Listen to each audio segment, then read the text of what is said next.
Charles Manson. Charles Manson was not a traditional leader, but a high-level social predator who used the flower power movement as a camouflage for a much darker and more calculated agenda. He spent more than half of his early life in reform schools and prisons, decoding the mechanics of manipulation from the world's most dangerous residents before stepping back into society. Manson arrived in San Francisco during the Summer of Love, positioning himself as a mystical guru to recruit young, vulnerable individuals who were looking for a sense of belonging. He established his headquarters at Spahn Ranch, a dilapidated Western movie set, where he created an isolated psychological echo chamber far from the eyes of the law. Manson's ultimate weapon was his bizarre philosophy of helter-skelter, a distorted interpretation of popular music that he used to convince his followers an apocalypse was imminent. To maintain absolute control, he utilized a cocktail of chemical substances and systematic psychological breaking, erasing the individual identities of his followers until only the family remained. He ordered his followers to engage in creepy crawl missions, where they would silently infiltrate luxury homes while the owners slept, just to prove they could touch anyone at any time. In August 1969, Manson transitioned from psychological games to direct action, ordering a series of brutal raids on the Hollywood elite to spark his envisioned global conflict. His followers left cryptic messages on the walls using dark red ink, a symbolic terror meant to confuse investigators and accelerate the social breakdown Manson desired.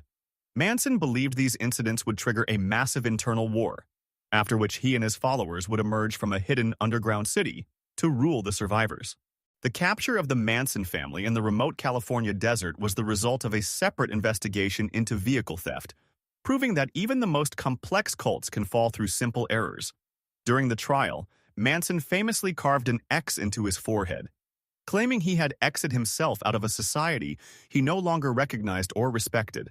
He utilized a hypnotic, unblinking stare during court proceedings, a final attempt to use his psychological frequency to intimidate the judge, jury, and the world watching through cameras. Despite never physically ending a life during the 1969 incidents, Manson was sentenced to a permanent stay in a high-security facility for his role as the master architect behind the actions. He became a disturbing cultural icon of evil, receiving thousands of letters from admirers who were still under the spell of the charisma he had decoded and weaponized decades earlier. Manson's internal world was a void of nihilism. He often preached that nothing was the only truth, using this emptiness to fill the minds of others with his own chaotic data. He met his final departure in 2017, after nearly 5 decades in confinement. But the virus of his influence remains a case study in the extreme limits of social engineering. The legend of Charles Manson is a testament to the fact that the most dangerous weapon in existence is not a bomb or a blade, but the ability to reprogram the human will. Jim Jones. Jim Jones did not build his empire with steel or stone, but with the fragile architecture of human hope and the desperate need for a perfect world. Long before the nightmare in the jungle, Jones was a charismatic preacher in Indiana who championed civil rights, creating a movement that looked like the future of equality. He founded the People's Temple, a community that promised to bridge the gap between classes and races. But underneath the surface, a dark mechanism of control was already being decoded.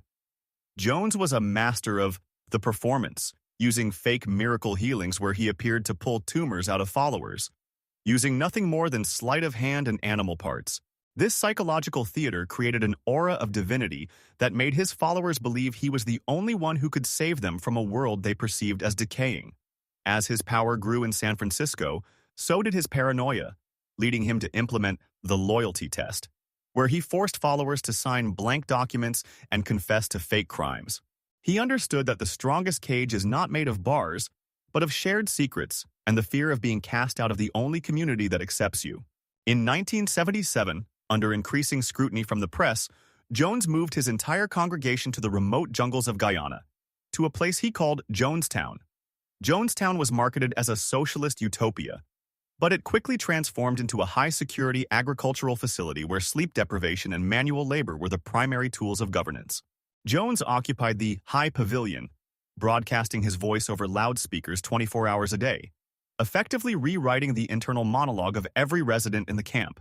He introduced the White Knights emergency drills where he tested his followers' willingness to engage in a collective final departure to protect the movement from evil outsiders. The arrival of U.S. Congressman Leo Ryan in November 1978 was the catalyst for the final breakdown of the prophet's carefully constructed reality. When several followers tried to leave with the congressman, Jones realized his psychological walls were failing, and he ordered a final, lethal confrontation. On November 18th, Jones gathered his followers for the last time, convincing them that the world was coming to destroy them and that a revolutionary act was their only escape. What followed was the elimination of over 900 lives, a tragedy that remains the largest loss of American civilian life in a non-natural event before 9/11. Jim Jones met his own end in the chaos, leaving behind a legacy that serves as a dark manual on how charisma can be weaponized to override the human instinct for self-preservation. He proved that under the right conditions of isolation and pressure, any human can be taught to see a nightmare as a dream and a prison as a sanctuary. Today, the name Jim Jones is a permanent warning in the halls of behavioral science. The most dangerous walls aren't the ones we build around us, but the ones we allow someone else to build inside us. Shoko Asahara. Shoko Asahara was the architect of the world's first high-tech terror cult, a man who realized that merging ancient mysticism with modern science was the ultimate key to absolute social control. Born partially blind into a poor family of tatami mat makers, Asahara's early rejection by society decoded a deep-seated desire to rebuild the world in his own image. He founded Aum Shinrikyo, a movement that promised its followers a path to enlightenment, while secretly preparing for a global conflict he called Armageddon. Asahara used a carefully staged photograph of himself, seemingly levitating, to prove his divinity, a psychological anchor that trapped thousands in his orbit. Unlike other cults, Aum targeted the elite, recruiting doctors, rocket scientists, and engineers who were disillusioned by the soulless nature of modern corporate life. These intellectual followers were subjected to the brainwashing protocol, which included wearing specialized helmets that delivered electric shocks to synchronize their brainwaves with Asahara's. After a humiliating failure in the 1990 national elections, Asahara's movement pivoted from spiritual growth to the mass production of specialized chemical substances. The cult built massive underground facilities that were better equipped than many university labs, dedicated to creating a silent mist that could neutralize entire cities. Asahara's prophecy of 1995 claimed that the United States would initiate a war that would end civilization, forcing his followers to stockpile firepower and develop biological gear. When the police began investigating the cult's link to the disappearance of a lawyer, Asahara ordered a diversionary strike to paralyze the government. On March 20, 1995, cult members released a toxic vapor in 5 coordinated incidents across the Tokyo subway system, turning the city's heart into a zone of terror. The incident resulted in the neutralization of several lives and caused thousands of injuries, shattering Japan's long-standing sense of absolute public safety. The subsequent raid on the cult's headquarters, Satyam 7, revealed a terrifying arsenal of biological agents, enough to eliminate millions if they had been deployed successfully. Asahara was found hiding in a secret crawlspace between the floors of a temple building, a small, desperate man who had tried to play God with the world. His trial lasted over 8 years, the longest in Japanese history, as he used psychological static and silence to refuse any responsibility for the actions of his followers. In 2018, the Doomsday Prophet met his final penalty, but the cult did not vanish. It merely changed its name and moved deeper into the digital shadows. The story of Shoko Asahara is a warning that intelligence is no shield against delusion, and that science in the hands of a fanatic is the most dangerous substance on Earth. He proved that a cult can operate like a tech startup, using the promise of a future world to destroy the one we live in today. David Koresh. David Koresh was a high-frequency spiritual manipulator who transformed a small religious community into a high-security citadel, convincing his followers that he alone held the code to the end of the world. Born Vernon Howell, he was a high school dropout who decoded the power of religious text, memorizing entire chapters to out-argue anyone who challenged his divine authority. He took control of the Branch Davidians, a splinter group in Waco, Texas, by positioning himself as the final prophet who would lead his people through a cleansing fire. Koresh utilized a unique rock star persona, using his musical talent to project an image of modern cool that contrasted sharply with the traditional, rigid nature of most religious leaders. He established the Mount Carmel Center, a self-sustaining complex where he implemented the New Light doctrine, granting himself exclusive rights to build a new generation of divine children. To maintain control, he used the scriptural marathon, forcing followers to listen to his interpretations of the 7 seals for up to 15 hours a day, effectively exhausting their ability to think independently. Koresh became obsessed with biblical hardware, accumulating a massive arsenal of high-grade firepower and tactical gear, believing that a final confrontation with Babylon, the U.S. government, was inevitable. In February 1993, the ATF attempted to execute a search warrant for the illegal modification of weapons, leading to one of the most intense firefights in the history of domestic enforcement. What followed was a 51-day psychological standoff that captivated the world as the FBI surrounded the facility with tanks, loudspeakers, and massive spotlights. The FBI utilized sleep deprivation tactics, blasting high-decibel sounds like screaming animals and commercial music through the night to break the cult's collective will. Koresh responded by broadcasting his own tapes, decoding his prophecies for the negotiators, turning a tactical siege into a theological debate that lasted for weeks.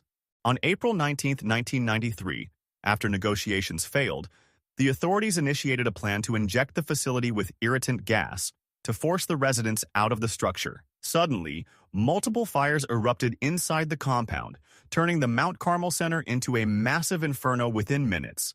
The incident resulted in the neutralization of 76 lives, including Koresh himself, marking a catastrophic failure for both the movement and the government's tactical approach. The tragedy of Waco decoded a deep cultural divide in America, sparking a wave of anti-government sentiment that would influence radical movements for decades to come. To his followers, Koresh was a martyr who proved the world was out to destroy them. To the world, he was a dangerous fanatic who led his people into a literal furnace. His legacy is a disturbing case study in the siege mentality, where isolation and a perceived external threat create a psychological bond that even the threat of death cannot break. David Koresh proved that words and music, when combined with a prophecy of fire, can create a reality so powerful that people will choose to burn rather than leave the structure of the lie. Marshall Applewhite. Marshall Applewhite was the architect of the world's first high-frequency internet cult, a man who traded traditional religion for a sci-fi narrative where the human body was nothing more than a biological vessel. Born into a religious family in Texas, Applewhite's early career as a talented music teacher was derailed by a psychological breakdown that led him to believe he was a visitor from another dimension. He teamed up with Bonnie Nettles, a nurse he met in a psychiatric facility, and together they decoded a new theology called Heaven's Gate, claiming they were the two mentioned in biblical prophecy. They spent years as spiritual nomads, traveling across the United States to recruit followers by promising a literal physical transition to the evolutionary level above human. Applewhite implemented the uniformity protocol, requiring his followers to dress in identical black tracksuits and adopt identical short haircuts to erase any trace of individual ego. He believed that the planet Earth was about to be recycled, and that the only way to avoid destruction was to secure a seat on a celestial craft hidden behind a passing comet. To prepare for this transition, Applewhite's followers lived in a state of absolute procedure, following 17-page instruction manuals that dictated every movement of their daily lives. The cult was ahead of its time, founding a successful web design company called Higher Source to fund their operations and recruit new members through the infant world of the 1990s internet. Applewhite utilized visual programming, recording hours of video messages where he spoke directly to the camera with an unblinking gaze to project an aura of absolute certainty. In 1997, the appearance of the Hale-Bopp comet was decoded by Applewhite as the final evacuation signal he had been waiting for after decades of preparation. The group moved to a luxury mansion in Rancho Santa Fe, California, which they referred to as the Craft, transforming the estate into a launchpad for their final departure. In March 1997, 39 members of the group, including Applewhite, engaged in a highly organized phased exit, consuming a precise mixture of substances to leave their vessels behind. They were found in their beds, each wearing a fresh pair of black Nike Decade sneakers and a purple shroud with exactly $5.75 in their pockets, their interplanetary toll money. Each member wore a patch on their shoulder that read, Heaven's Gate Away Team, treating their final act as a professional mission to the stars rather than a tragedy. The event stunned the public, but the most chilling aspect was the departure videos left behind, where members smiled and expressed joy at leaving the world they found obsolete.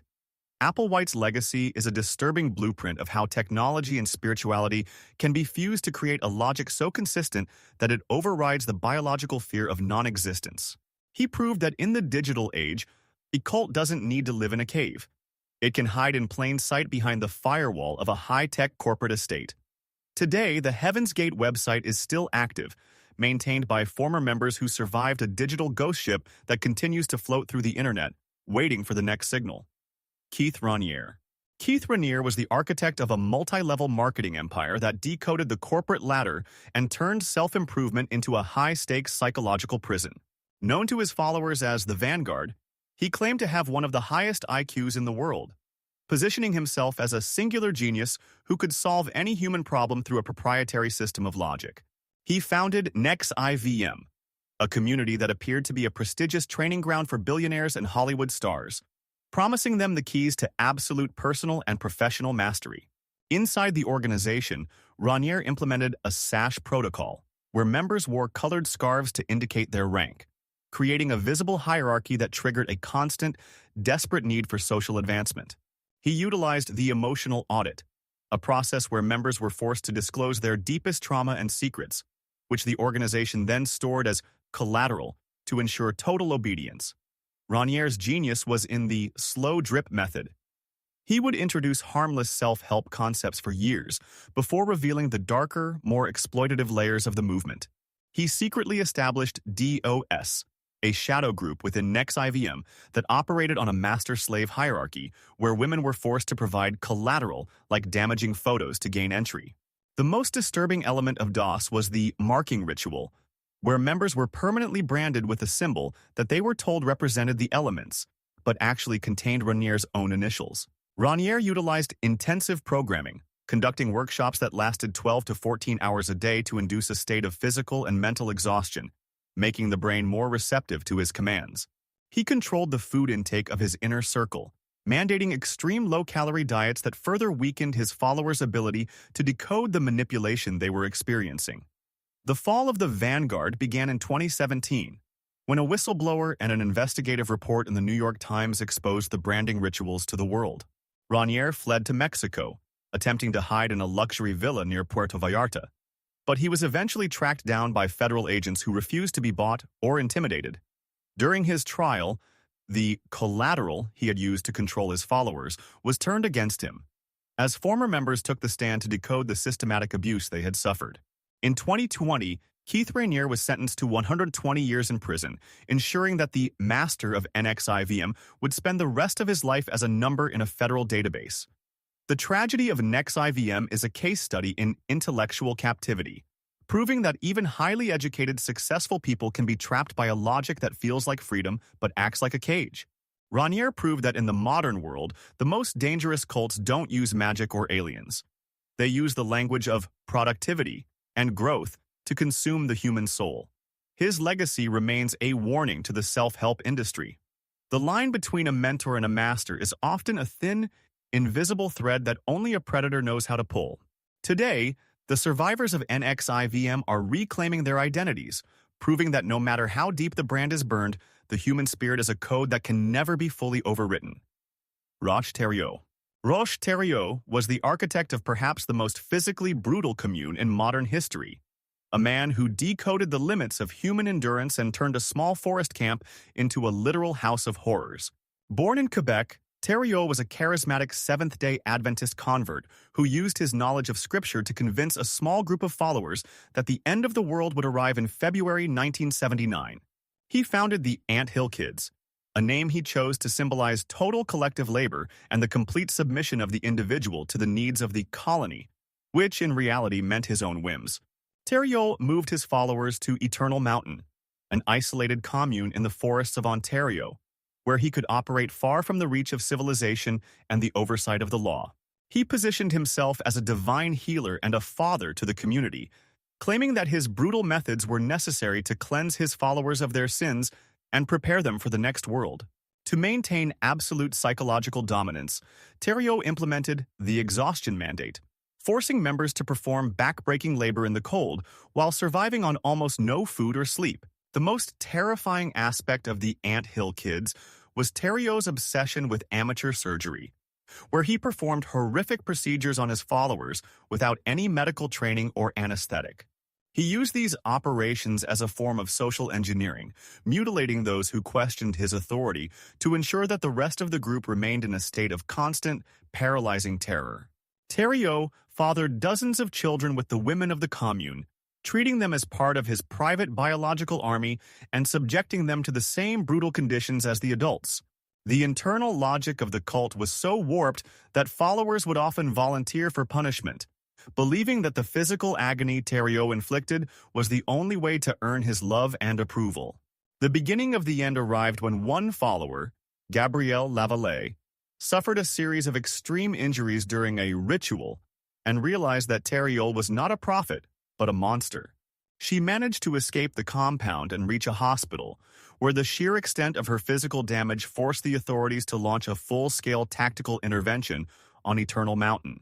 In 1989, the savage surgeon was finally apprehended, ending a decade-long reign of terror that had remained a dark secret hidden in the Canadian wilderness. During his trial, the world decoded the full depth of his depravity as survivors took the stand. Their stories so shocking that the judge described the commune as a place of absolute evil. Thériault was sentenced to a permanent stay in a high-security facility, but the scales of justice had one final, unexpected move to make. In 2011, Roch Thériault met his final departure inside the prison after a fatal confrontation with another inmate, a sudden and violent end for a man who had lived by violence his entire life. His legacy remains one of the darkest case studies in the psychology of atrocity, proving that the human mind can be convinced to accept any level of pain if it is packaged as spiritual growth. If you want to see more, click on the video on the screen now.